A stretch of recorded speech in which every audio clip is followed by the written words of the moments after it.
Hi, my name is Dan Vrana. I'm the engineering group leader for the automation team at EWI. Here to talk about convergent manufacturing. So at a high level, convergent manufacturing is really going to be the merging of multiple process types into one cell. So we're looking at additive, we're looking at subtractive, and we're looking at transformative typically as the definition of those types of processes that are going to be included inside of a convergent manufacturing ecosystem or platform.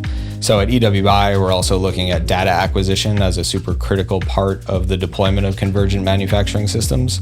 So being able to respond in real time, to be able to adapt in real time, and to be able to remove or eliminate defects from a certain process. We can look at examples of arc deposition along with machining or along with grinding, surface preparation, and sort of going back and forth in between additive and subtractive processes to really execute single one-off part fabrication. Where this would really be helpful in manufacturing, we can look at a true sort of one-piece flow through a cell.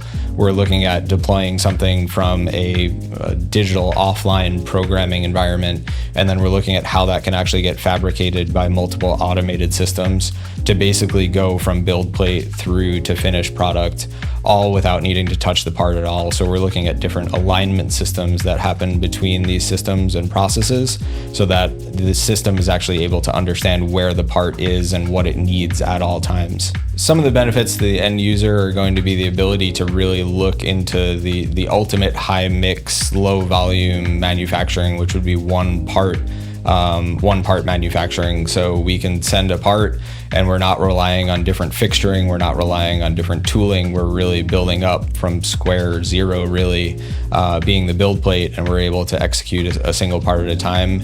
And the system doesn't know or care whether it's making 100 of one part or it's making one of one part. It's really going to be that effort that's going in on that front side to be able to program that part that's really going to make it possible and viable. So we can look at scenarios where we're actually able to, where we may not look in casting and forging and say that one part is a feasible application. Now we're able to replace some of those processes, and we're able to build replacement parts or build duplicates of parts that no longer have tooling available for them. And we're able to then deploy those in industry. So it's hugely beneficial and impactful to be able to now have access to technologies which allow you to build that, and not only build it, but build it within one cell, within one environment, with either one or multiple robots and automated systems.